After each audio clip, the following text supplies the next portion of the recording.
Welcome back to another edition of Flight Tying with Jim Misiura. Today I'm going to tie a bottom scratcher. This is kind of a general purpose nymph.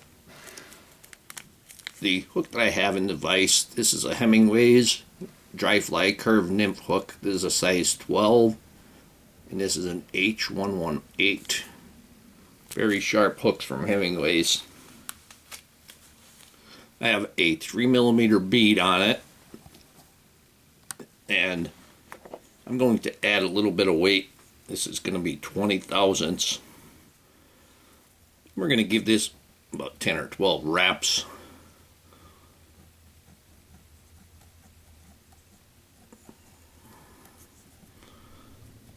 Go ahead and break that off, push it up inside. Oop. And I guess I'll just twist that piece right on.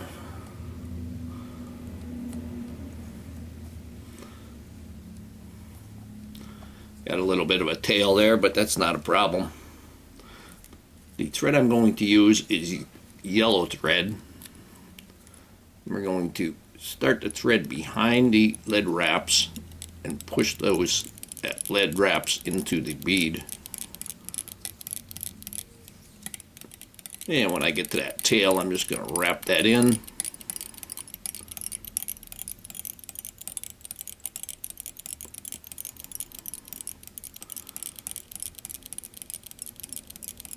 You probably find that you get a lot of tails when you're using lead-free wire. The lead-free wire does not break very easily, unless you have a long piece and then you're wasting a bunch. Now for the tail, what I'm going to use, you can use Marabou, but I have, this is actually partridge, Hungarian partridge dyed black, and basically partridge Marabou. We're going to give this a little, got two of them here. I want to try to keep those tips aligned.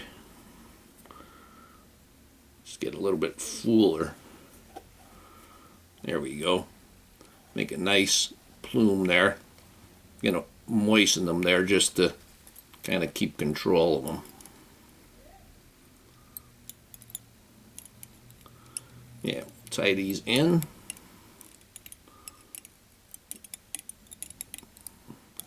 And that one wants to roll around on me. I'll just take that, back that off. Okay. There we go. I'm going to trim that off.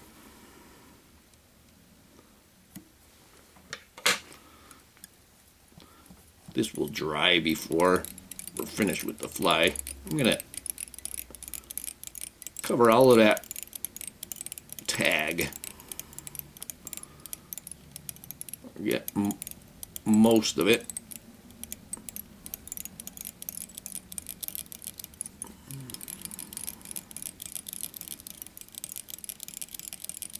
There's that wire tail there. And we're going to bring the thread back.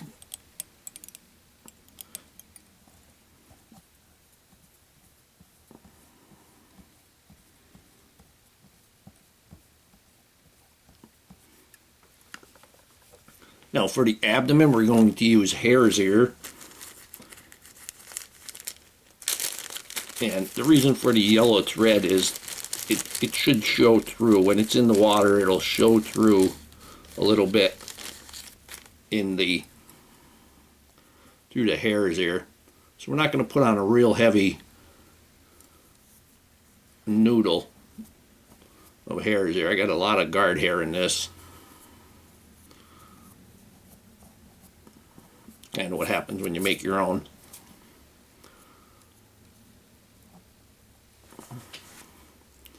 Now we're going to wind the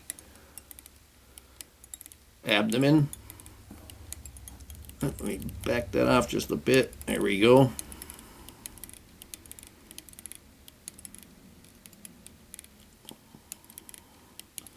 I'm going to put a little bit more on there.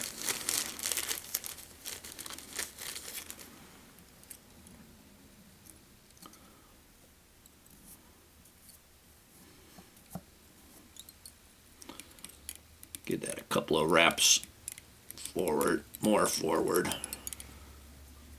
Yeah, go ahead and pluck the guard hairs out. Maybe take my scissors to it a little bit.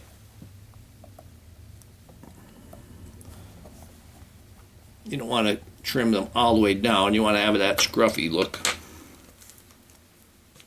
And now for the thorax, I'm going to use deer hair dubbing, and this is from Hemingway's. And this dubbing is a combination of the underfur and the actual hair, and it's all chopped up. You can see the hairs in there.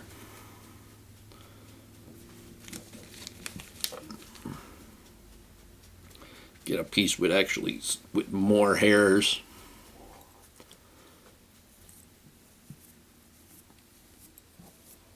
You're just going to dub this on.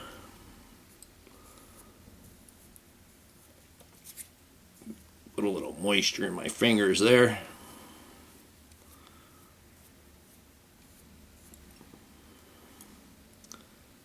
I'm dubbing it on, I guess you could say, kind of heavy.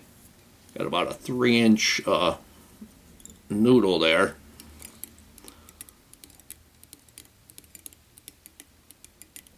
We want to get that thorax fatter. Now I'm going to give it a whip finish.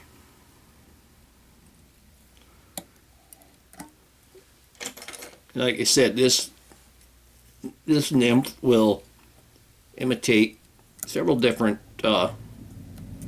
flies crawling around the bottom.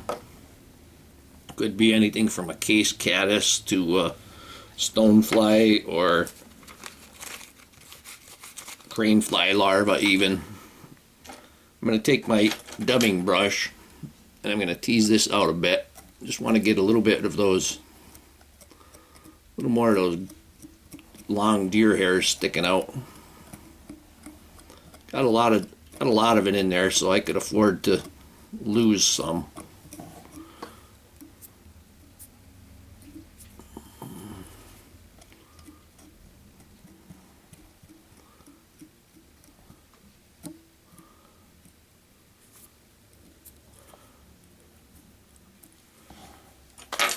Take my head cement, put some head cement on my bead and let it roll down inside.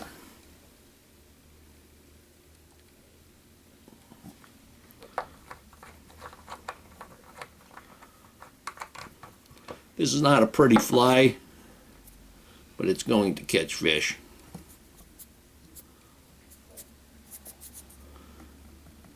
The pretty ones rarely catch fish.